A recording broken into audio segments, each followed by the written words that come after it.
તમે સીધા જ ઇન્વેસ્ટરોને ઇન્વેસ્ટ કઈ રીતે કરવું એ બતાવો. દરેક વ્યક્તિના જીવનમાં કંઈક ને કંઈક ગોલ હોય છે, જેવી રીતે ડેપ્ટ, ગોલ્ડ, સિલ્વર, ઇક્વિટી. એમાંથી એમને કયું સુટેબલ છે, તમારા જે આર્થિક લક્ષ્ય છે એ હિસાબથી તમે એવી પ્રોડક્ટમાં રોકાણ કરો કે જે તમારા આર્થિક લક્ષ્યને સારી રીતે પૂરા પાડી શકે. નમસ્કાર દર્શક મિત્રો, જીટીપીએલ ગુજરાતી અને flip2abiz.com સંયુક્ત ઉપક્રમે સાથે એક બિયોન્ડ ધ માઇક શોમાં આપનું સ્વાગત છે. દર્શક મિત્રો, બિયોન્ડ ધ માઇકમાં આપણે અલગ અલગ વ્યક્તિત્વને આપ સાથે રૂબરૂ કરાવવાના છીએ. વ્યક્તિત્વ એટલે એકસાથે અનેક લોકોને ઇન્સ્પિરેશન આપે છે, અનેક લોકોને સાથે લઈને ચાલે છે અને ફ્યુચર બદલવા માટે અનેક પ્લાન છે એમના પાસે, અનેક રીત છે. હવે આપણે કઈ રીત એને અપનાવીએ છીએ એ આપણા ઉપર છે. અનેક પ્રકારમાં અને અનેક ફિલ્ડ સાથે જોડાયેલા વ્યક્તિઓ સાથે બિયોન્ડ ધ માઇક શોમાં આપ મળવાના છો. નમસ્કાર હાર્દિકભાઈ. નમસ્કાર શૈલેષ. દર્શક મિત્રો, હાર્દિક દોશી સાહેબ છે અને એ વર્ધમાન વેલ્થ પ્રાઇવેટ લિમિટેડના કરતા છે, મેનેજિંગ ડિરેક્ટર. દર્શક મિત્રો, વર્ધમાન મેં તમને વાત કરી એટલે આ પ્રાઇવેટ ફિલ્ડ લિમિટેડ વેલ્થ શબ્દ અંદર આવે છે. તે વેલ્થ તમે કઈ રીતે ક્રિએટ કરી શકો, કઈ રીતે તમારા સપનાની ઉડાન છે એને ગોલ કઈ રીતે ક્રિએટ થઈને ક્યારે પૂરો થાય એ બધું જ બતાવે છે. કેમ છો હાર્દિકભાઈ? બસ એકદમ ફાઇન શૈલેષભાઈ. હાજી, કેવું લાગે છે જીટીપીએલ ગુજરાતીના બિયોન્ડ ધ માઇક શોમાં? જીટીપીએલના માધ્યમે આજે બિયોન્ડ ધ માઇકમાં મારો જે આ પોડકાસ્ટ થઈ રહ્યો છે, સરસ ફીલ. જીટીપીએલે સરસ રીતે આ આયોજન કર્યું કે લોકો અવેર થાય કે પોતાનું ફાઇનાન્શિયલ પ્લાનિંગ કઈ રીતે થઈ શકે. એ માટે જીટીપીએલનો અને તમારો ખાસ ખૂબ ખૂબ આભાર. આભાર તો આપણે flip2abiz.com પણ માનીએ. હાર્દિકભાઈ, પ્રથમ પ્રશ્ન એ થાય કે આ વેલ્થ ગોલ ક્રિએટ કરતાં તમારું બાળપણ કઈ રીતે વેલ્થ ઉપર ધ્યાન કેન્દ્રિત હતું? શરૂઆતથી જ બાળપણ ક્યાં વીત્યું ને કેટલું ભણ્યા છો કુલ આપ? મારું નેટિવ છે સાણંદ અને મારું એજ્યુકેશન છે બીએસસી આઈટી. મારે જનરેશન બિઝનેસમાં રાઈસ મિલ હતી, પણ પહેલેથી એક હતું કે લોકો માટે કંઈક કરવું, અને એ ઉદ્દેશથી મને ત્યારે જાણકારી પ્રાપ્ત થઈ કે ભારતમાં ફાઇનાન્શિયલ લિટરસી ઘણી ઓછી છે, અને હિસાબથી મેં ફાઇનાન્શિયલ પ્લાનિંગનું ક્ષેત્ર ચૂઝ કર્યું અને સર્ટિફાઈડ ફાઇનાન્શિયલ પ્લાનિંગ એટલે CFPનો કોર્સ 2010થી 2011માં કર્યો, અને ત્યારથી અમે ફાઇનાન્શિયલ પ્લાનિંગના ક્ષેત્રે જોડાયેલા છીએ. હાર્દિકભાઈને ફરવા જવું છે, ક્યાં ગમે? ફરવા જવું મને ઇન્ડિયામાં જ ગમે છે, ભારતમાં જ. ભારતમાં ઘણી બધી એવી જગ્યાઓ છે જે હજી આપણે જોઈ પણ નથી અને આપણને એના શબ્દ એટલે એ નામથી પણ પરિચિત નથી. તો ભારતમાં નોર્થ, સાઉથ, ઈસ્ટ અને વેસ્ટ આપણું આખું જીવન જતું રહે તો પણ જગ્યાઓ આપણે પૂરી ના કરી શકીએ, એટલી બધી સારી જગ્યાઓ છે, એવા લોકેશનો છે. આ બધી જગ્યાએ સામાન્ય માણસને ફરવું છે અને વર્ધમાન વેલ્થ પ્રાઇવેટ લિમિટેડ કઈ રીતે હેલ્પ કરી શકે? તમે સીધા જ ઇન્વેસ્ટરોને ઇન્વેસ્ટ કઈ રીતે કરવું એ બતાવો છો. સહેજ વાત આપણે એ ઉપર જઈએ. દરેક વ્યક્તિના જીવનમાં કંઈક ને કંઈક ગોલ હોય છે, જેવી રીતે સામાજિક ગોલ હોય, આર્થિક ગોલ હોય, રિલિજિયસ ગોલ હોય, એવી રીતે આર્થિક ગોલ હોય. જેવી રીતે કોઈને ઘર લેવું છે, કોઈને ફરવા જવું છે, કોઈને પોતાના નિવૃત્તિનું આયોજન કરવું છે, પોતાના કિડ્સ છે એ લોકોને સારી રીતે એબ્રોડ ભણવા મોકલવા છે. તો આવી રીતે આ બધા આર્થિક લક્ષ્ય કહેવાય, અને એ લક્ષ્ય પોતાના ઓબ્જેક્ટિવ પોતાના કેટલા સમયમાં પૂરા કરવાના છે એ હિસાબથી ફાઇનાન્શિયલ પ્રોડક્ટ હોય, જેવી રીતે ડેપ્ટ, ગોલ્ડ, સિલ્વર, ઇક્વિટી. એમાંથી એમને કયું સુટેબલ છે એ હિસાબથી અમે લોકોને ખાસ કહીએ છીએ, તમારા જે આર્થિક લક્ષ્ય છે એ હિસાબથી તમે એવી પ્રોડક્ટમાં રોકાણ કરો કે એવી પ્રોડક્ટમાં ચૂઝ કરો કે જે તમારા આર્થિક લક્ષ્યને સારી રીતે પૂરા પાડી શકે. આપને જેવી રીતે જણાવ્યું કે લોકોને ફરવા જવું છે, તો ઘણાને ઇન્ટરનેશનલ ટૂર કરવી છે, ઘણાને ડોમેસ્ટિક ટૂર કરવી છે. તો એક બજેટ હોય અને એ બજેટના હિસાબથી એને આયોજન કરવું પડે કે કેવી રીતે કોઈને ઇન્ટરનેશનલ ટૂર કરવી હોય તો 5-1 લાખ રૂપિયાનો ખર્ચો હોય, તો કેવી રીતે એના માટે પૈસા ભેગા કરી શકાય, તો હું શાંતિથી ફ્રીલી એ મારો ગોલ છે ફરવાનો એ પૂરો કરી શકું. Vardhman wealth private limited 4,000 client PAN card સાથે કામ કરી રહ્યા છે. હાર્દિકભાઈ, ક્યારથી શરૂઆત કરી? મેં મારી આ જર્નીની શરૂઆત 2006થી કરી. એક નોર્મલ ઇન્સ્યોરન્સ એજન્ટ તરીકે હું આ ક્ષેત્રમાં આવ્યો હતો અને 2-3 વર્ષ પછી એટલે 2007-8થી ખબર પડી કે date market, equity market, mutual fund શું છે.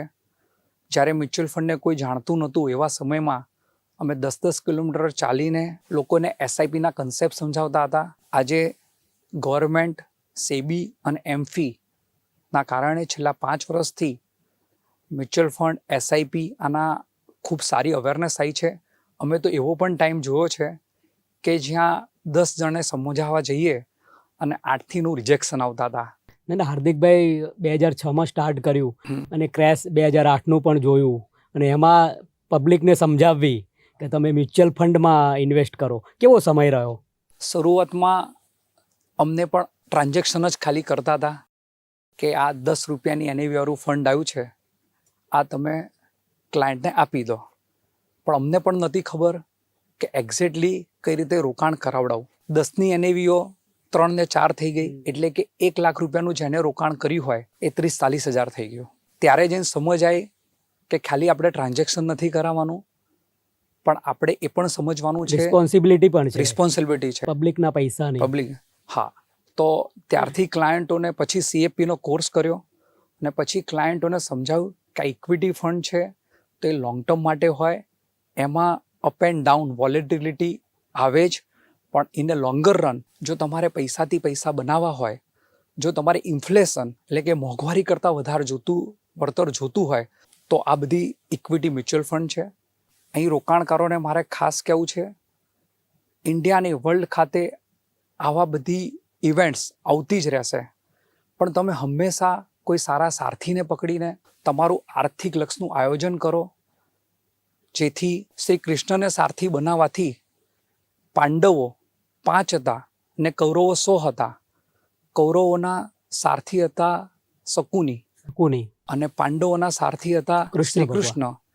શ્રી કૃષ્ણ એમને દોરી સંચાર કરતા હતા અને પાંડવો એવી રીતે યુદ્ધ લડતા હતા અને આખું ધર્મ યુદ્ધ કૌરવની સામે પાંડવો જીતી ગયું. એવી રીતે દરેક રોકાણકારોને તમે સારા આર્થિક એડવાઇઝર સાથે બેસો, તમારા આર્થિક લક્ષ્ય કહો અને એ હિસાબથી તમને સારું સોલ્યુશન પ્રોવાઈડ કરી શકશે કે જેથી આપણે આખો દિવસ જે મહેનત કરી રહ્યા છે આપણા પરિવાર માટે, આપણા નિવૃત્તિનું આયોજન કરવા માટે, હેપી લિવિંગ માટે, તો એ તમને ફૂલફિલ કરાવી શકે. દર્શક મિત્રો, હાર્દિકભાઈ સારથીની વાત કરે છે. વર્ધમાન વેલ્થ પ્રાઇવેટ લિમિટેડ લઈને બેઠા છે. કૃષ્ણની નારાયણી સેના કૌરવો પાસે હતી અને માત્ર કૃષ્ણ સારથી બનીને પાંડવો પાસે હતા. છતાં એ કુરુક્ષેત્રનું આખું ધર્મયુદ્ધ એમણે જીતાડી દીધું. તમારે ફાઇનાન્શિયલ એડવાઇસ માટે સારથીની જરૂર છે. હાર્દિકભાઈ એ વાત કરી રહ્યા છે. વર્ધમાન વેલ્થ પ્રાઇવેટ લિમિટેડ એક સુંદર સારથીની સેવા પૂરી પાડી રહી છે. હાર્દિકભાઈ, આ સારથી મ્યુચ્યુઅલ ફંડમાં તમે અત્યારે ઇક્વિટીની વાત કરી, ગોલ્ડ સિલ્વરની વાત કરી, અત્યારની પરિસ્થિતિ કેવી છે અને અત્યારે શું કરી શકાય? સૌથી પહેલાં જીટીપીએલના માધ્યમે રોકાણકારોને કહી રહ્યો છું, હંમેશા ઘરની બહાર નીકળીએ એવી રીતે આપણું એક લક્ષ્ય હોય છે કે ક્યાં જવું. એવી જ રીતે તમે જ્યારે પણ રોકાણ કરો તો એ રોકાણ કયા ઓબ્જેક્ટિવ એટલે કયા હેતુથી કરવું છે એ બ્લેન્ક પેપર ઉપર નોટ ડાઉન કરો. જો તમારો લાંબા ગાળ સમયનો ગોળ હોય તો એવી જગ્યાએ રોકાણ કરો કે ઇન્ફ્લેશનથી વધારે વળતર મળે. જો તમારો ટૂંકા ગાળાનો એટલે 1-2 વર્ષનો ગોલ હોય તો એવી રીતે રોકાણ કરો કે જ્યાં તમારું કેપિટલ પ્રોટેક્ટ થાય. મારે જીટીપીએલના માધ્યમે ખાસ જણાવવું છે કે પ્રોડક્ટ ઘણી બધી છે, પણ તમે સારથીને પકડી લેશો તો તમારા હેતુના હિસાબથી સારી જગ્યાએ રોકાણ કરાવડાવશે. અને આપણે જે પ્રશ્ન પૂછ્યો કે અત્યારે શું લાગી રહ્યું છે, હું રોકાણકારોને ખાસ એલર્ટ કરી રહ્યો છે.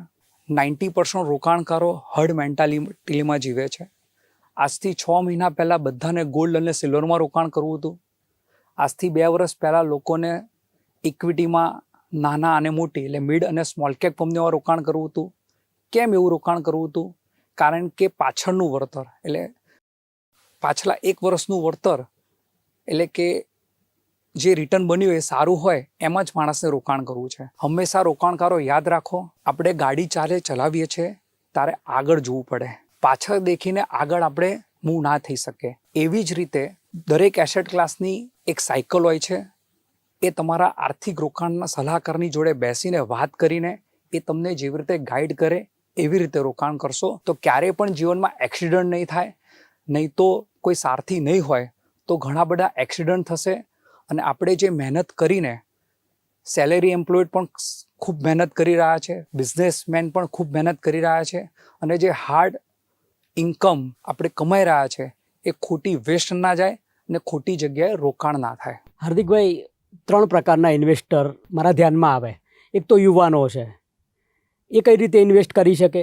એક 30 to 40 ના એમ્પ્લોઈઝ છે કે બિઝનેસમેન છે, એમના પેન્શન માટે કઈ રીતે આયોજન કરી શકે? અને વૃદ્ધો છે કે એમનું પેન્શન આવ્યું છે, પેન્શન આવે છે ને પીએફના પૈસા મળ્યા છે, તો એ કઈ રીતે એમનો ગોલ હોઈ શકે? તમારી દ્રષ્ટિએ આ 3 ગોલ કઈ રીતે સાકાર થાય? તમે બહુ સરસ ક્વેશ્ચન કર્યો. યુવાનો માટે ખાસ જેટલી પણ જેન્સી પબ્લિક છે, અમારા અનુભવથી અમે શીખ્યા છે, એ લોકોની ઇન્કમ ઘણી સારી હોય છે, પણ સાચું માર્ગદર્શન ન મેળવવાના કારણે જો માણસની 1 લાખ રૂપિયાની પણ ઇન્કમ હોય છે, દર મહિને સેલરી 15-20 હજાર રૂપિયા એને ખર્ચો થતો હોય, 60-70 હજાર રૂપિયા એને બચત થતી હોય, પણ એ બચત નથી કરતા અને ખર્ચા કરી નાખે છે. અને આવો જ તે 5-10 વર્ષનો ટાઈમ 25 થી 35 વર્ષ નીકળી જાય અને 35 વર્ષે એને ખબર પડે કે હવે તો મારા ઘણા બધા આર્થિક ગોલ હતા. હું યુવાન રોકાણકારોને ખાસ કહી રહ્યો છું, જો તમારી 100 રૂપિયાની ઇન્કમ હોય તો 25 રૂપિયા દર મહિને બચત કરશો આવતા 15 વર્ષ માટે, તો એવી વેલ્થ બનાવશો કે પાછળના 30 વર્ષ તમારે કંઈ કરવાની જરૂર નહીં પડે. એટલે કે 25 વર્ષનો યુવાન 40 વર્ષ સુધી સેલેરીના 25% અલગ મૂકશે તો 40 થી 70 વર્ષ એ ફાઇનાન્શિયલ ફ્રી થઈ જશે. તો ખાસ આ બાબતનું ધ્યાન રાખજો. ફિઝુલ ખર્ચા કરવાની કોઈ જરૂર નથી. 1.5 લાખનો મોબાઈલ અને 50,000નો મોબાઈલ એ ઓપ્શનલ વસ્તુ છે, પણ આપણે 50-60 વર્ષના થવાના છે એટલે આપણું નિવૃત્તિ આવવાનું છે, એ કમ્પલસરી છે. તો આ ગોલનું આયોજન કરો. આપણે બીજી વાત કરી બિઝનેસમેન માટે. ડે ટુ ડે બિઝનેસમેન ને ખાસ ઇનર માઇન્ડમાં એક ક્વેશ્ચન છે. ટેકનોલોજીના કારણે ટ્રેડિશનલ બિઝનેસ ટોપ થઈ રહ્યા છે, કોમ્પિટિશન વધી રહી છે, તો બિઝનેસમેને જે બિઝનેસની ઇન્કમ છે એમાંથી દર વર્ષે અલગથી પૈસા રાખવા જોઈએ. તો 10-15 વર્ષમાં જેવી એમનું બિઝનેસનું એમ્પાયર છે એવી રીતે એક વેલ્થનું પણ એમ્પાયર ઊભું થઈ જાય. અને ત્રીજું તમે આપણે પૂછ્યું નિવૃત્તિ રોકાણકારો માટે. જે લોકો અબોવ 60 છે એ લોકોએ પણ એવી જગ્યાએ રોકાણ કરવું જોઈએ કે જે મોંઘવારીથી વધારે વળતર આપી શકે. જ્યારે VRS ડિક્લેર થયું ત્યારે ઘણા બધા લોકોએ VRS લીધું હતું. 2003-4ની વાત કરું, વ્યાજના દર હતા 12% અને મોંઘવારી હતી 4-5%. આજે 20 વર્ષે મોંઘવારી થઈ ગઈ છે 12% અને ઇન્ટરેસ્ટ રેટ ઘટી ગયા છે. તો તમે એવી જગ્યાએ રોકાણ કરશો કે જ્યાં મોંઘવારી કરતાં પણ ઓછું વળતર મળે, તો આજે નહીં પણ 5-7 વર્ષે તમને ખબર પડશે કે તમારા પૈસા ગ્રોથ નથી થયા પણ ડીવેલ્યુ થયા છે. તો સાચા રોકાણકારની સલાહ આપીને નિવૃત્ત જે વર્ગ છે એ લોકો મલ્ટી એસેટ જેવી રીતે ઇક્વિટી, ગોલ્ડ, મેટલ, ડેટમાં multi asset kind of fund છે, હાઇબ્રિડ ફંડ, એમાં રોકાણ કરી શકે, જ્યાં એફડી પોસ્ટ કરતાં 3-4%નું રિટર્ન વધારે મેળવી શકે એમ છે. હાર્દિકભાઈ, બિલોનિયર હોય એમના સંતાનો પાછા કરોડપતિ થતા હોય છે. સામાન્ય માણસનું સપનું છે કે મારે કરોડપતિ બનવું છે. વર્ધમાન વેલ્થ શું કરી શકે આ સામાન્ય માણસને કરોડપતિ બનાવવા? સામાન્ય માણસે તો પોતાનું આર્થિક આયોજન કમ્પલસરી કરવું જોઈએ, કારણ કે એની લિમિટેડ ઇન્કમ છે. અને એના તમને કહીને મને આનંદ થાય છે, આજે 20 વર્ષની જર્નીમાં અમે 250થી વધારે પરિવારોને કરોડપતિ બનાવી ચૂક્યા છે. વાહ! અને 1 કરોડ રૂપિયા બનાવવા માટે હું યુવાન વર્ગને પણ કહી રહ્યો છું, કોઈ પણ માણસ દર મહિને 15,000ની બચત કરે આવતા 15 વર્ષ માટે કે 20 વર્ષ માટે, તો 15 વર્ષે એવરેજ મ્યુચ્યુઅલ ફંડ SIP કરે ઇક્વિટી મ્યુચ્યુઅલ ફંડમાં અને એવરેજ 12-12.5%નું પણ વળતર આવે તો 15 વર્ષે 15,000 રૂપિયા એવરી મંથ રોકાણ કરે તો 75 લાખ રૂપિયા જેવી અમાઉન્ટ થાય, અને 20 વર્ષની કરે તો 1.5 કરોડ જેવી રકમ થઈ જાય છે. તમે પ્લાન શરૂઆત કરશો તો લક્ષ સુધી પહોંચી શકશો. જો શરૂઆત નહીં થાય તો 15 વર્ષે પણ ક્યાંય લક્ષ દેખાશે નહીં ને એમને એમ રહેવું પડશે. તો ખાસ કરોડપતિ બનવા માટે નાના આયોજનો કરવાના છે, ને આવી રીતે ખાસ ઇક્વિટી મ્યુચ્યુઅલ ફંડમાં તમે એસઆઈપી કરીને 15,000ની મહિને એસઆઈપી કરીને સ્ટાર્ટ કરો અને 15 વર્ષે 20 વર્ષે કરોડપતિ બની જશો. હાર્દિકભાઈ, એઆઈ આવ્યું છે, ચેટ જીપીટી આવ્યું છે. હવે પ્રશ્ન પૂછીએ તો એ સલાહ આપે છે. વર્ધમાન વેલ્થ અને હાર્દિકભાઈ આ બધાની વચ્ચે ક્યાં ઊભા છે? આજે ટેકનોલોજીના કારણે મારી પણ દીકરીઓ હોય કે શૈલેષભાઈ આપના પણ દીકરીઓ હોય, એ સીધું ચેટ જીપીટીને પૂછે છે. જેનજી અત્યારે, અને ઇવન કે 35-40, આપણે બધા તો 75-80માં જન્મેલા, એટલે આપણે તો બધું એક્સેપ્ટ કરવું પડ્યું છે. એટલે એ વખતે આપણે આ ટેકનોલોજીમાં કઈ રીતે ઊભા રહી શકીએ? ટેકનોલોજી દ્વારા આજે યંગ પબ્લિક ધીરે ગૂગલ કરીને દેખી રહ્યું છે, ચેટ જીપીટી કરીને જોઈ રહ્યું છે. એ ખોટું નથી. જેમ જેમ બદલાવ થતો હોય એમ આપણે બદલવું પડે. એ વાત સાચી છે, પણ એ વાત અધૂરી સાચી છે. એક માણસ ગૂગલ પર જઈને કહે છે કે ની રિપ્લેસમેન્ટ કઈ રીતે થાય, એ આખી પ્રોસેસ બતાવશે, પણ જાતે ની રિપ્લેસમેન્ટ કરી ના શકાય. અને જો જાતે માણસ કરવા જાય તો ની રિપ્લેસ બાજુમાં રહે, પણ એનું સ્વાસ્થ્ય જોખમાય. એવી જ રીતે તમને સિમ્પલ ગાઈડ કરી શકે, પણ તમારે એમાં સ્મૂથ વે અને તમારા લક્ષ્ય સુધી પહોંચવું હોય તો કોઈ પણ સારા સારથીની જરૂર પડશે જ. તમે ડિરેક્શન આપી શકે ચેટ જીપીટી, પણ એ ડિરેક્શનથી લક્ષ્ય સુધી પહોંચવાનું કામ તમને કોઈ આર્થિક રોકાણકાર જ કરી શકશે. તો ખાસ જેન્સી, યુવાન વર્ગ કે કોઈ પણ એક ખાસ યાદ રાખો કે ડ્રેસિંગ ઘરે થઈ શકે, પણ ની રિપ્લેસમેન્ટ કરાવવા માટે ડૉક્ટરની જરૂરત પડે. બસ એવી જ રીતે આર્થિક ક્ષેત્રમાં પણ છે. દર્શક મિત્રો, આપણે વર્ધમાન વેલ્થ પ્રાઇવેટ લિમિટેડના મેનેજિંગ ડિરેક્ટર અને કરતા હર્તા શ્રી હાર્દિક દોશીને મળી રહ્યા છીએ બિયોન્ડ ધ માઇક શોમાં. જીડીપીએલ ગુજરાતી અને ફ્લિપ2એ બીઝના સંયુક્ત ઉપક્રમે આ કાર્યક્રમ આપ સુધી પહોંચી રહ્યો છે. હાર્દિકભાઈ, પીએફ, ઈપીએફઓ આ બધાના વ્યાજ દરો એ સ્થાયી છે, એમાં કશું થઈ શકતું નથી, પણ એમાંથી કોઈ વિડ્રો કરીને તમારી પાસે આવે છે કે વિડ્રોના ઓપ્શન 10 યર્સ, મતલબ 10 યર્સ પછી પેન્શનમાં તમે નથી ઉપાડી શકતા, તમારું ત્યાં જ પીએફ જમા છે, પણ તમે એવું કંઈક કરી શકો પ્લાન કે ભાઈ આ પીએફ કરતાં આમાં સારું વળતર મળશે અને ચોક્કસ મળશે, તો એ પણ એ કર્મચારીઓનો આખો બહુ માસ. તમે બહુ સરસ ક્વેશ્ચન પૂછ્યો શૈલેષભાઈ. પીએફ, પીપીએફ, ઈપીએફ આ બધી પ્રોડક્ટ કે આ બધા સોલ્યુશન એના માટે છે કે લાંબે ગાળે આપણું એક કોર્પસ ભેગું થાય અને આપણે નિવૃત્તિમાં એનો ઉપયોગ કરી શકીએ. આ બધાના વ્યાજદર ભૂતકાળમાં ઘણા સારા હતા, ધીમે ધીમે ઘટી રહ્યા છે. ઇવન કે પોસ્ટની રિકરિંગ જે પેલી આરડી, પોસ્ટ એમઆઈએસ, આરડી છે, આ બધી જ વસ્તુમાં આપને જાણીને અને આપને જણાવીને ખાસ કહું, SWP નો કન્સેપ્ટ આવ્યો છે. જેવી રીતે એસઆઈપી સિસ્ટેમેટિક ઇન્વેસ્ટમેન્ટ પ્લાન શબ્દ પ્રચલિત બન્યો છે, એવી રીતે SWP સિસ્ટેમેટિક વિડ્રોલ પ્લાન એ તમે એપ્લાય કરી શકો છો, જેમાં તમે એક કોર્પસ ધીમે ધીમે રોકાણ કરીને એસઆઈપી કરીને એક કોર્પસ બનાવવાનું, અને કોર્પસ જેવું ભેગું થાય 1 કરોડ, 2 કરોડ, 5 કરોડ, પછી એમાંથી દર મહિને રેગ્યુલર ઇન્કમ લઈ શકો છો, જેને કહેવાય SWP. સારી કઈ રીતે થશે? એક જ એનો આન્સર છે.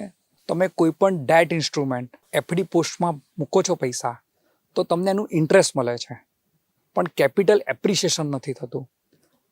કોઈ માણસે 1 કરોડનું કોર્પસ 2011માં રોકાણ કર્યું હોય અને દર મહિને 7%નું વિડ્રોલ કરે છે, એટલે દર વર્ષે 7 લાખ રૂપિયા જેવું, તો એને દર વર્ષે 7 લાખ રૂપિયા તો મળ્યા છેલ્લા 15-16 વર્ષથી, પણ આજે 1 કરોડની કિંમત પણ 2.5-3 કરોડ રૂપિયા છે. તો એને રેગ્યુલર ઇન્કમ તો આવી અને મોંઘવારીની સાથે એના પૈસા પણ વધ્યા. તો તમે hybrid mutual fund, equity mutual fund, આર્થિક સલાહકાર સાથે બેસીને SWP નો કન્સેપ્ટ એપ્લાય કરીને તમે આનું સોલ્યુશન મેળવી શકો છો. હાર્દિકભાઈ, 40 વર્ષનો યુવાન છે, 40,000ની આસપાસ સેલરી છે, અનેક EMI છે, ગાડી લાવ્યો છે, કદાચ ફ્લેટ લઈ લીધો છે, છોકરાઓ ભણે છે પ્રાઇવેટ સ્કૂલમાં. હવે આ માણસને સેલરી કરતાં EMI ને ઘરના ખર્ચા વધી જાય છે. આ માણસો ભારતમાં 99% છે. હાર્દિકભાઈનું શું ઓપિનિયન છે આ બધા માટે અને શું સલાહ છે, શું કરવું જોઈએ? જે 25,000, 40,000, 50,000 જે સેલેરી એમ્પ્લોયડ છે એમને ખાસ ધ્યાન રાખવા જેવું છે. ખોટા ખર્ચા નહીં કરવા. ઘણી જેન્સી પબ્લિક એવી છે 40,000ની મંથલી ઇન્કમ હોય તો પણ 1 લાખ રૂપિયાનો મોબાઈલ EMI ઉપર લાવી દે છે. IPL ને એ બધામાં ઓનલાઈન પ્લેટફોર્મથી એમને એવું લાગે છે કે 1 કરોડ રૂપિયાની મને લોટરી લાગી જશે ને ઓનલાઈન પ્લેટફોર્મથી જે બધી સ્કીમ આવી રહી છે એમાં બધા એપ્લાય કરી રહ્યા છે. મારે આ બધી જનતાને કે રોકાણકારોને ખાસ કહેવું છે, તમારી જે પણ સેલેરી છે એમાં પહેલાં તમારા મેન્ડેટરી ગોલ છે એના માટેનું આયોજન કરી લો. આજે 40,000 સેલેરી છે, કદાચ 5-10 વર્ષ પછી સેલેરી વધશે પણ એના કરતાં ખર્ચા ખાવા પીવા રહેવાના છોકરાઓના ભણતરના વધી રહ્યા છે.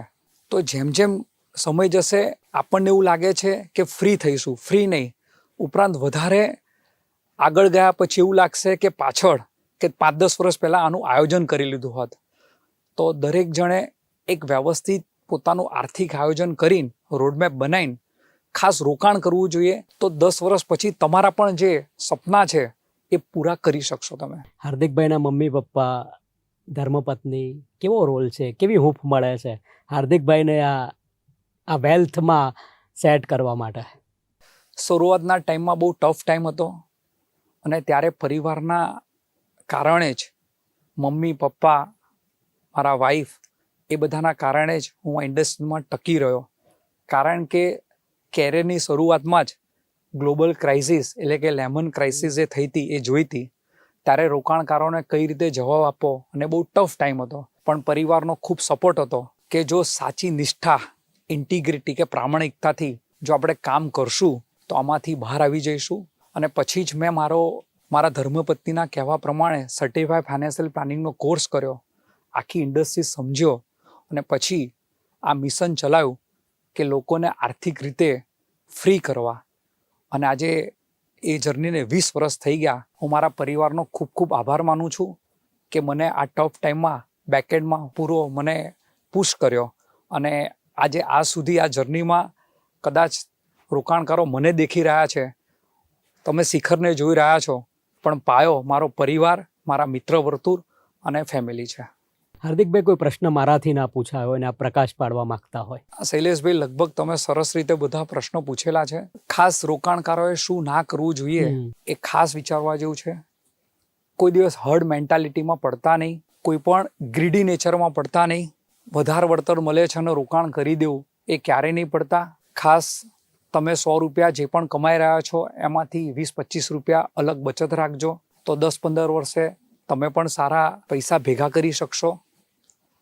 તો આવું શું નહીં કરવું એટલે ડોન્ટ્સ એમાં આ વસ્તુ છે. ને ડુ, એક સારથીને પકડી લેજો. જો એક સારથી વ્યવસ્થિત પકડી ગયો તો તમારો રથ એ પેલે પાર એટલે કે લક્ષ્ય સુધી પહોંચાડી શકશે.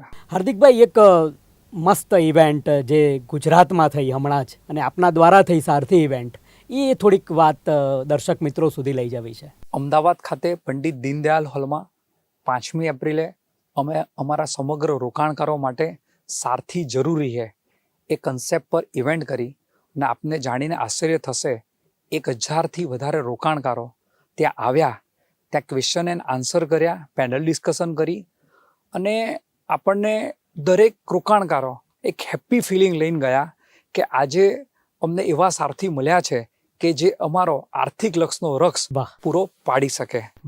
GTPLના માધ્યમે બસ એ જ કહેવું છે કે તમે પણ આવી રીતે ફાઇનાન્શિયલ લિટરેસી જ્યાંથી પણ સારા સલાહકાર સાથેથી મળતી હોય એ મેળવો, એમની જોડે બેસો અને સરસ રીતે જે આપણે મેન્ટલ પીસ એ મેઇન વસ્તુ છે, પણ એને એક સહાયક છે આપણું આર્થિક આયોજન. એમાં તમે આગળ વધો તો તમે, તમારું ફેમિલી, આપણા બધાના નિયર એન્ડ ડિયર બહુ સારી રીતે આપણી આ સ્મૂથ જર્ની લાઈફની છે એ પસાર કરી શકીએ. દર્શક મિત્રો, વર્ધમાન વેલ્થ પ્રાઇવેટ લિમિટેડ આવા વર્કશોપ પણ કરે છે, શો પણ કરે છે. તમે પણ 50-100 ઇન્વેસ્ટર મિત્રો હોય તો વર્ધમાન વેલ્થ પ્રાઇવેટ લિમિટેડ આપના સુધી પણ પહોંચવાનું છે કે કઈ રીતે આપણે સારી રીતે રોકાણ કરી શકીએ તમારા પૈસાનું કઈ રીતે શોર્ટ ટર્મ લોંગ ટર્મ તમે કઈ રીતે એના ગોલ નક્કી કરી શકો. DTPL ગુજરાતી અને fliptbizz.com દ્વારા આ જે આપણે શો ચલાવી રહ્યા છીએ એ સુંદર રીતે તમારા સુધી પહોંચે આ વાતો કે કઈ રીતે ઇન્વેસ્ટ કરવાનું છે. આજે હાર્દિકભાઈ દોશી હતા. અલગ અલગ વ્યક્તિત્વ બિયોન્ડ ધ માઇકમાં તમે સાંભળવાના છો, જોવાના છો. અત્યારે હાર્દિકભાઈ દોશી સાહેબ સાથે જે વાર્તાલાપ કર્યો આપને ગમ્યો જ હશે. નમસ્કાર, આભાર.